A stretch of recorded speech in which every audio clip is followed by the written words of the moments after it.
might not see them, you might not notice them. With the local government, you can hear your voice as loud as possible. It's like a speakerphone on your cell phone. You want to do it. You should do it. You got to do it. I'm doing it.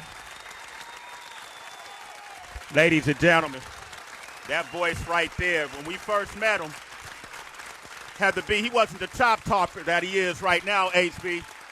When we first met him, it wasn't the chop talk. They didn't know what was going on.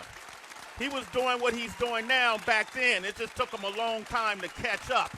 Now when you look at his videos, you see him in private jets and driving on motorcycles down lonely roads somewhere in the world that you don't even know.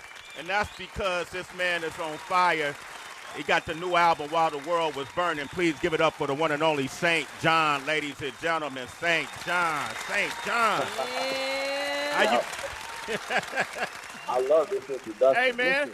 Listen, I want to go to sleep and wake up to an intro just like this. If I can't wake up in the morning and nobody going to make me feel special like this, I'm not going where they telling me to go. It's a lot. Oh, man. So you don't – listen, man. I only speak the truth. I only speak the truth. Like Roses has surpassed over 2 billion streams. Round of applause for that. Only speak the truth, ladies and gentlemen. He's been on Ellen's show. I only speak the truth. Yeah, come on, man. Billboard Music Awards. I only speak the truth, ladies and gentlemen. St. John, man. When you put it like that, crazy. You know what's funny? I'm only speaking. Yeah. Yes, man. I never really think about how whatever I've done, or how far I've come. You know, the road I've traveled until I hear it back, and then I go, "Whoa, you've done a lot." I feel like there's so many things that I haven't had the opportunity to do yet. I feel like I'm at day zero. Like day one begins tomorrow. Somehow, people are late, but I'm at day zero, and I feel like I haven't done anything. And you remind me, you've traveled a long path. Mm-hmm. Well, you know why I do that? I remember, it's funny. Sorry. No, go ahead. Well, go ahead, Heather. You speak on it. Go ahead. No. What's up, Saint? How you doing? Thank you for coming back on the show. It was funny to what you were saying about what Sway was saying about you. I remember it might have been almost 2 years now. I was sitting at a lunch with a friend of mine, and his friend, we're now mutual friends, a guy by the name of Gil, came over to the table and was just like, "Yo, have you guys been listening to St. John?" And I'm like, "No, I'm not familiar." And it seemed like the minute I said that, a couple of months later, Sway was like, "Yo, we got this kid, St. John, coming by the show." And then, boom, all of these other things have happened for you. So stay the course. I know sometimes you don't think about those things, but it's amazing for somebody like me on the outside looking in, watching all your success. I'm happy for you. I remember hearing about you at a lunch table, one day, and it was just like, boom, to see everything you've been able to do in such a short period of time has been a blessing to watch. Thank you so much, for real. And shout out to Gil. I just heard him yesterday, too. That's crazy when you put it in that perspective. Word. He was the first person to ever mention your name. Let's talk about that, though, Heather, because, and Tracy, too, with St. John, what I appreciate about you, once we met, I never stopped following you. Shout out to Biggs, too, for just repping you. I remember we saw each other at the Billboard Awards maybe 2 years ago, and you and Biggs were sitting in the crowd. Now, you know what I mean? And now you performing on these big stages. I want you to speak to manifesting, bringing manifesting things to power. Because when I did meet you, I did feel like this dude is already ready to go. How come more people don't know about him yet? You know what I mean? Your energy, the interview we did, I don't know if you recall. I said, yeah, this kid is ready to go. And back then you didn't have half the things you have now. You got Kanye, who's on your project and eager to be an EP on your project, even offered if he and Rick Rubin could EP your project. You're doing videos on jet planes now. You're known all over the world. Can you speak to manifesting things that, speaking them to power? Like, can you give an example of something you didn't have then, but that you do have now? Please do. Yeah, I was talking to a friend of mine yesterday. We were going through, we were talking about the collections, the 3 collections. Collection 1, Ghetto Lenny's Love Songs, which is the 2nd collection, and While the World Was Burning, which is the latest collection, and my 3rd collection. And I told him he was like, yo, I got to give it to you. I'm giving it up to you. Like, he didn't want to give it to me that I had 3 for 3. And he said, I'm doing it and I'm moving on. I said, well, can you go back and start from collection 1 and listen to all 3 of them in sync? He said, I'm going to start with Reflex. I said, you know why you should start with Reflex? Because all the things that I talked about then, I'm living right now. In real time. I'm recapping, and I said, picture me balling. Picture me with a fifth of Henny, something falling. Picture me riding around here with a Benzo. Picture me blending with the tints on the window. You can see by the looks of it, I got the feeling. I told them people I'm something they should believe in. I told my mama they can't reach me at the ceiling. I was just navigating certain spaces. Even in the second verse, I said I spent a half a decade working on the blueprint. We about to hit the pot of gold. These are all like really true accounts. 2015 to 2020. So when I released Reflex in 2015 on the first collection, and I hear me saying those things, and I'm looking around at the world that I sort of built for myself and a place that I'm living is finally a home. I got a living room and I don't got to go nowhere else. I'm in real time. I'll give you another example too. People ask me, on different occasions, people will ask me if I meditate. They hear the way that I speak or the clarity with which I speak or articulate my ideas, and they say, hey, do you meditate? And I said, nah, I don't meditate, but I make mantras. I live in the music that I make, and the stories in the music I make represent the ideas that I want to live for life. So you hear a song like Gorgeous, and it sounds like a song, but it's a mantra for me. Everything I got up on my wrist, yes, gorgeous. I'm just repeating things that I want to know. I'm living in something that I want to live in for life. I want to feel that way. I want to look that way. I want to think that way. I want to represent those ideas. So I make songs about places I'd like to be or spaces I'd share in my mind. But I'm constantly meditating. I'm only making mantras, and I'm only living in loops that are almost positive. It sounds weird to say it when it says positive, but progressive. That's a better word for people who are scared of the word positive. I'm always living in these progressive loops, and I put them in my music so that I can repeat them. And when we're chanting them 20,000 people strong, my dreams are coming true in multiples.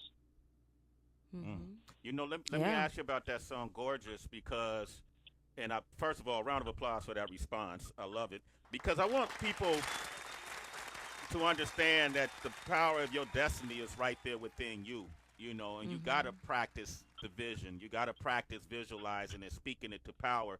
And Gorgeous, you talk about buying a Ferrari and driving it back to the same hood that you was once starved in. What's that feeling like? And what do you think the hood gets from it when they see somebody that was starving with them come back with a Ferrari? And what did that feel like for you? Well, for me, it's full circle, because I went back to East New York, so I got the Ferrari, and I went back to East New York, and I went and pulled up on my neighbor that used to live right next door to me. He's a mechanic. He'd been there for 20 years for sure. And he's a Cadillac guy. So I remember every couple of years he would have the brand new Cadillac leased. So I pulled up on him, and I got the blue Ferrari outside, and his name is Buddy. And he remembered me just rapping next door. And so he's looking at a dream fulfilled, and I'm thinking I just wanted to show somebody who appreciated cars, who watched me grow up, how I made something for myself. And not to flex, just to be like, yo, buddy, look, this is cool, right? It's Italian, ain't it? And he's looking at it completely differently. He watched a seed grow into a flower. Yeah. I did that a few days before I went back to Guyana, where I grew up also, between East New York and Georgetown, Guyana. I went back because I went to take care of my mom. I flew in to surprise her. We couldn't even get in without finessing. We had to fly in private, and get the tail wing cleared, all types of immunization issues, all of these things just to make sure my mom felt loved. Now, I reference these two things because I went home to both of the homes I'd ever known growing up, right at the point where I was actualizing my dreams. I said, wanted the Ferrari. I walked up and bought it. I don't even think I thought twice that I thought it. This is true story, and I'm driving this car around this city that I'm from, parking it up in a friend's garage. I parked it in Richie's garage, who owns One Oak, which is even more ignorant, and then hopped on a jet to go see my mom in Guyana. Shout out to Richie. Shout out to Richie. Thanks for the garage, bro. Right? That's completely full circle. Yeah. And what is happening in real life without me trying to manufacture the emotion. I just wanted to show Buddy the car because he deserved to see the thing that he had believed in from that long ago. The child that he probably didn't think I was a problem child. This was a healthy neighbor. He wasn't rooting against me. And then to go back to Guyana and go trace all the steps, I went back to the apartment I lived in on Dennis Street in Georgetown, Guyana. Like I'm just retracing all these steps at this pivotal moment. It feels surreal if you're not paying attention. But I'm paying attention, so I realize that I'm closing up loops. Right. I'm realizing I'm finishing parts of the story. If you think of your life in terms of a movie, then I've completely just revisited an early part of the movie in a chapter, and I've closed it. It has absolute closure. Things that I didn't know I would need to do. Things that I'm watching myself grow into, like as a man. It's surreal. That's the best way to put it. It's amazing, man. Round of applause. St. John, the album is While the World Was Burning. It's when he made it, Tracy. Yes, indeed, bro. This is such a potent conversation, my guy. I'm so happy that you're on the line with us. And I think it's so intelligent in so many ways to use your music as a spiritual practice of sorts, because the repetition behind the hook, and then when a song is catchy, we're playing it over and over again in all these different areas of our life. And so it's like a spell, you know? It's a spell, in your words, progressive. We're not going to say positive progressive, but it's a spell that you put on yourself. And then when it's chanted back to you by millions of people, it's a spell that they're casting on themselves as well. So I'm glad that you're being intentional about that in the best way possible. This also makes me think about the clarity that you have over your life. Brings me back to when GQ did such a bomb feature on you, and they called you hip hop's first rock star athlete. And they were focusing on your diet, you know, the way that you really put love into your body because it serves you on stage. You know, the brain is a muscle as well. So everything, what we consume is going to impact how we think, how we perform. And I'm just wondering, because you are still human, do we have any vices?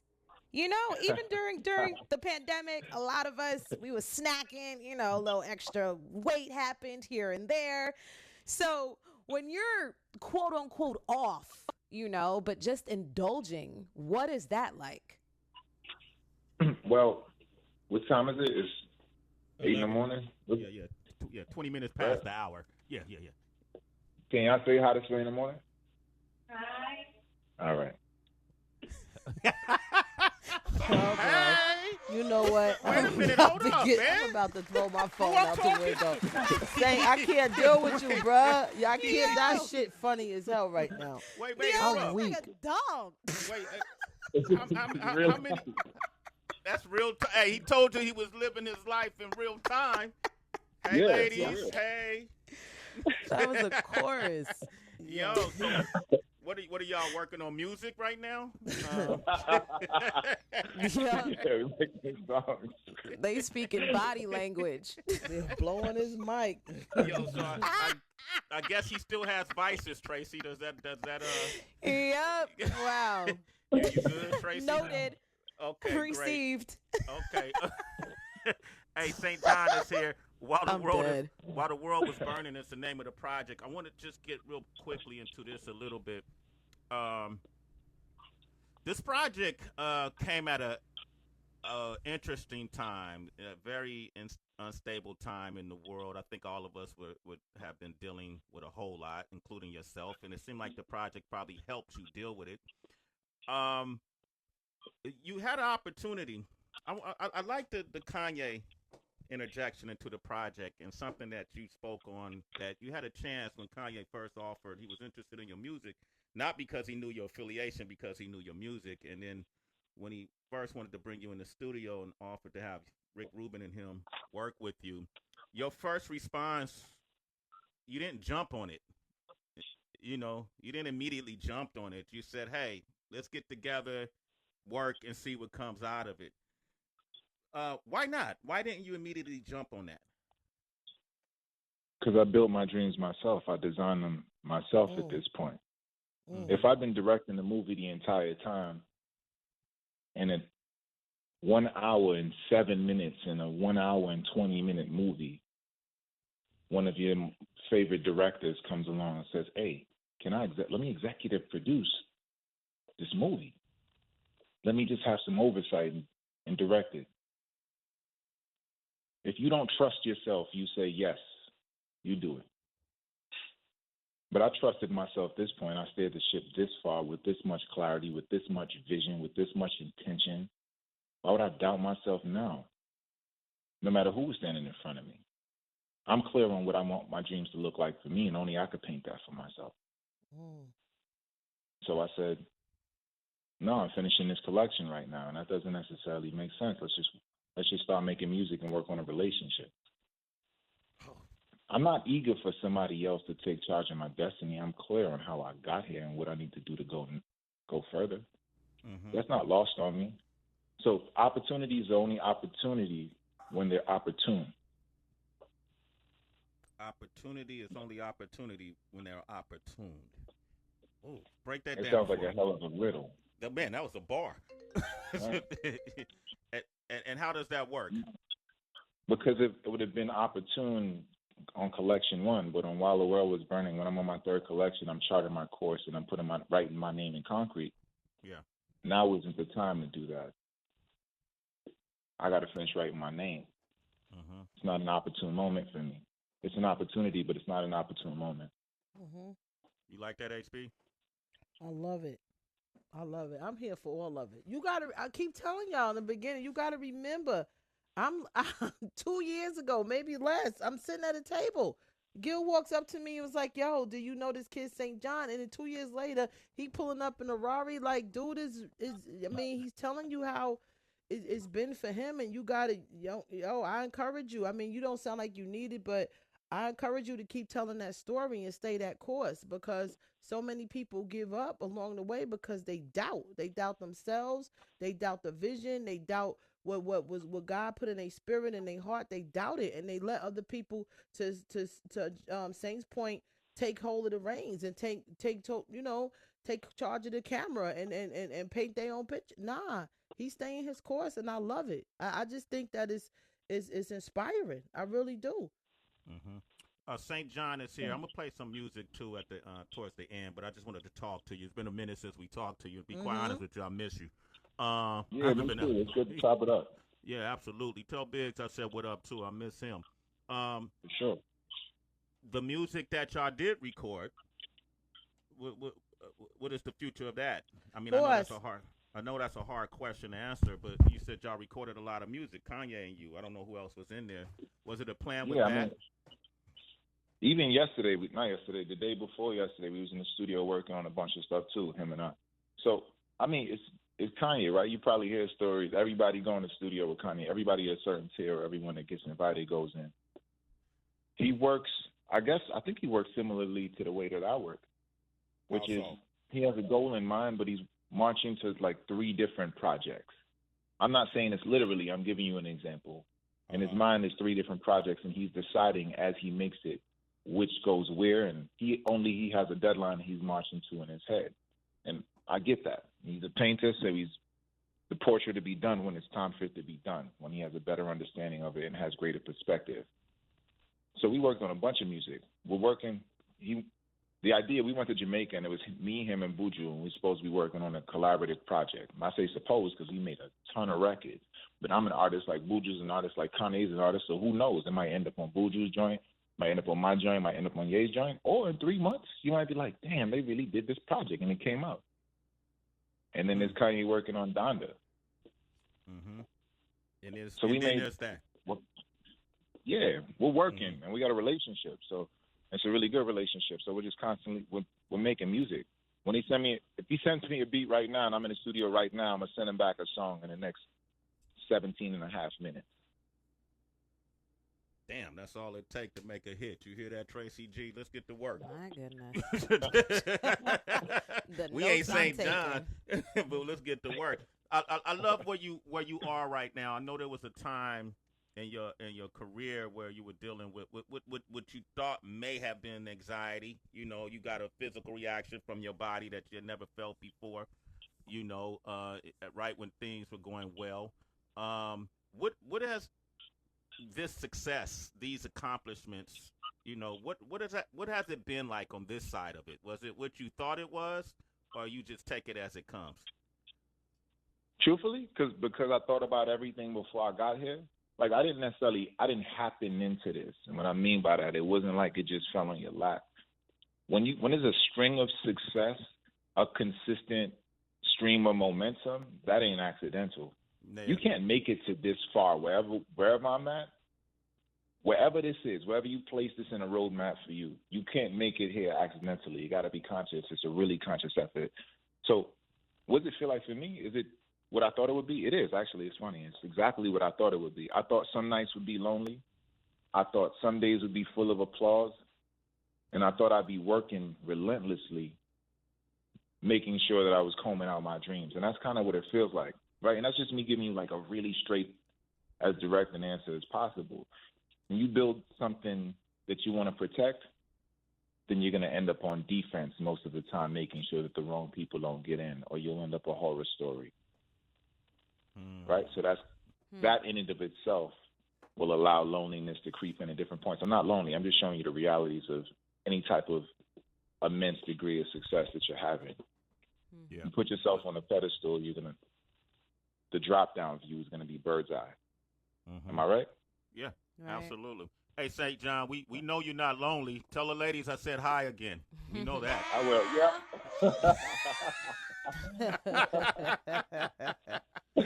Oh, man. But, the title of the album, I'm going to play Gorgeous, because that thing goes hard. Yeah, that thing goes hard. But While the World Was Burning, what's the meaning behind that title for you at the time, at least at the time that you named the album that? See, it's a capsule collection of music. It's pretty direct. I called it While the World Was Burning because I made it while the world was burning. It made it easy for me to draw the roadmap back or timestamp when this happened. You go through your phone and you see these photographs. You got 10,000 pictures. And if you didn't look at the date of when the photograph was taken, you wouldn't necessarily know because you would transition through so many different moments, and your phone is the reason why you can even reference it. While the World Was Burning is a time period I can go back to. It reflects a lot of real emotions, real thoughts, and the growth and the missteps that happened right here in this short window that we were all feeling at the same time. It's a timestamp. It's a capsule for me. I don't think I've ever been able to do that. I can't reference my life in that way or my work in that way. But While the World Was Burning came out in 2020 because you remember when the world was on fire. Absolutely. St. John, man, get this man a round of applause. I want to go to the phone lines real quick. Jay in Buffalo, Grand Rising, Jay. Hey, Jay. Grand Rising, everybody. Thank you so much for taking my call. Listen, I just wanted to say, St. John, I'm really glad that you spoke the wisdom that I think is beyond your years. You're giving a lot of value and a lot of intellect to the game, especially when a lot of people out here don't respect the intellect of a lot of our artists, and you're providing that value in that context. I'm telling you right now, I've heard only a few tracks off of your latest release, but you're already in my top 5 off of intellect in this interview alone. Thank you, Shay, for putting this brother on. Wow, thank you, bro. Welcome, Jay, man. I appreciate that. Those are kind words. He already got through the couple of the big words. He's excited too, Jay. Thank you, man. You're a citizen, brother. Jay. And that's top 5. Let's go. Wednesday morning. When you say words like intellect or positive, it sometimes scares people, and I get that because of what I come from. Like, I'm a street kid, so I know there's certain things that aren't necessarily exciting for other people to hear, and they could kind of feel preachy. But the reason I move the way that I move is because I failed so many times. And when you don't want to keep missing, you just eventually learn the rules of whatever game you played so that you could be as lawless as you want to break them. You got to kind of learn them. So I'm intentional and intellectual about what I'm doing because I had to think my way out of the hood.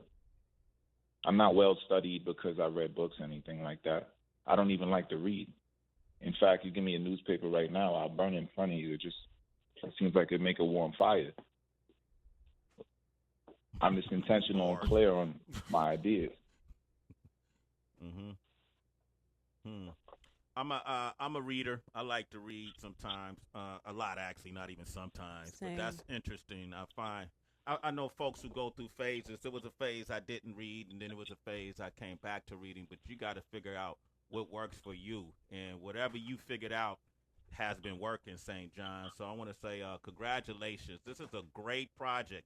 Listen, this collection, he has Lil Uzi Vert on it, Jid, Future, Kanye West, The Baby, A Boogie with the Hoodie, Black, Kalani from Oakland. He got Oakland on this album, Heather. You know it gotta be banging.